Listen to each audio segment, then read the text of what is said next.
Peuple congolais, chers compatriotes, mesdames et messieurs, je viens vous parler ce matin. J'ai un message d'espoir à vous adresser. Ce message repose sur le devenir de nos enfants. Nos enfants, comme vous le savez, nous sommes un pays extrêmement riche. Nous avons tout sur le plan économique. Notre terre est très riche, mais malheureusement, nous ne vivons pas ce qu'un peuple riche devait vivre. Un peuple riche devait vivre à tous les niveaux dans le bonheur. Pas que dans la richesse, mais dans le bonheur, dans la paix, dans la joie. Malheureusement, l'angoisse, la souffrance, la misère, vous n'avez plus d'espoir aujourd'hui. Vous n'avez même plus d'eau. Vous n'avez même pas d'électricité, d'énergie. Le petit commerce ne peut pas se faire. Vous êtes abandonnés. Vous souffrez. Les jeunes sont complètement dans la délinquance, une bonne partie. Ce qu'on appelle les enfants de rue sont devenus des bébés noirs qui sèment la terreur. Mais la solution qui devait être une solution idéale pour transformer ces enfants, c'est l'insertion. C'est l'insertion par l'économique, c'est l'insertion sociale. C'est travailler sur leur devenir. Que faut-il faire? Est-ce que nous devons toujours rester comme assistants? Est-ce que nous devons rester comme complices? Est-ce que nous devons rester comme des gens qui n'ont plus de solutions? Je dis non. Parce que les solutions, je l'ai déjà expérimenté au niveau de notre pays, dans le domaine de la société civile. J'ai apporté des solutions à la jeunesse congolaise. J'ai apporté des solutions aux personnes âgées. Dans le domaine de la santé, dans le domaine de l'insertion, je l'ai fait au Congo. J'aurai le moment, le temps viendra où je vais vous développer tous ces projets que j'ai réalisés dans notre pays.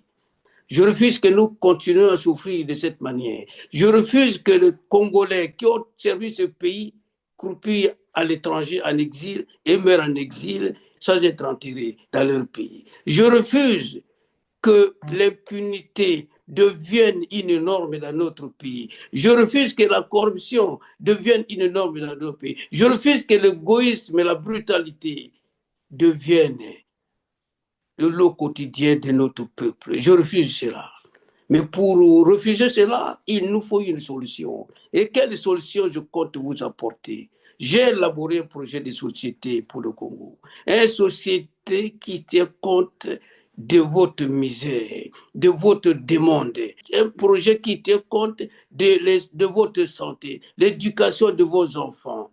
Un projet qui tient compte du développement, un projet qui tient compte du contexte actuel au niveau international. Parce que nous sommes à genoux sur tous les plans. Technologiquement, nous sommes à genoux. Économiquement, nous sommes à genoux. Socialement, nous sommes à genoux. Juridiquement, nous sommes à genoux. Les droits de l'homme sont bafoués au niveau de notre pays. On ne peut plus vivre ça. Le rendez-vous de 2026, mars 2026, c'est un rendez-vous historique. Nous devons changer le paradigme. Nous devons voir comment y aller vers le chemin du bonheur, comment y aller vers le chemin qui nous apportera, surtout pour notre jeunesse, un espoir. Un espoir. Cet espoir, il est fondé sur les solutions adaptées aux besoins de notre population, les solutions adaptées aux besoins de nos femmes, les solutions adaptées aux besoins de notre jeunesse. Notre jeunesse n'a plus d'espoir aujourd'hui. Il n'y a plus d'école, il n'y a plus de soutien, il n'y a plus de réussite scolaire. Le Congo qui, dans le temps, était le pays qui était rayonnant sur le plan de l'éducation. Aujourd'hui, il n'y a plus rien. Tout est abandonné. Tout est abandonné. Maintenant, nous devons nous lever. Pour nous lever, vous devez prendre conscience de la situation que vous traversez. Évitez de suivre les miettes de 1000 francs qu'on vous donne pour vous corrompre. Évitez de suivre la corruption. Pensez à votre avenir. Pensez à l'avenir de vos enfants. Pensez à l'avenir de personnes âgées qui, pour toucher leur retraite, alors qu'ils ont travaillé des années. Maintenant, pour qu'ils touchent cette retraite, ça devient un problème. Le temps est venu.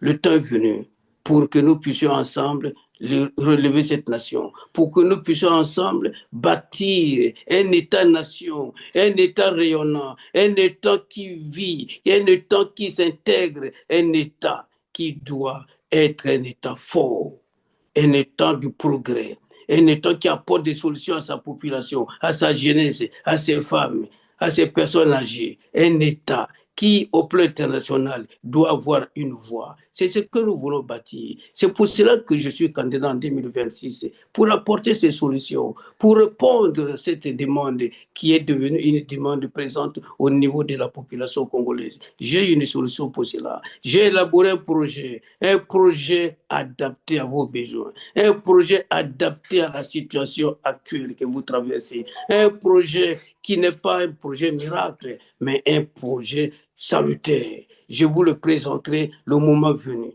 Maintenant, tout ce que je vous demande, prenez conscience, suivez-moi avec mon équipe.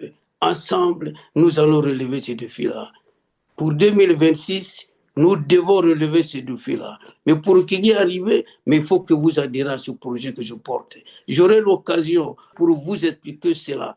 Nous avons actuellement des chaînes, des jeunes Congolais qui ont pris conscience sur le plan de la communication de mettre des outils adaptés à la situation que nous traversons pour communiquer, pour expliquer, pour pouvoir vous dire combien nous devons être ensemble à partir de ces moyens, à partir de ces canaux. Maintenant, je vous le dis et je vous le répète, suivez-moi, suivez-moi, suivez-moi.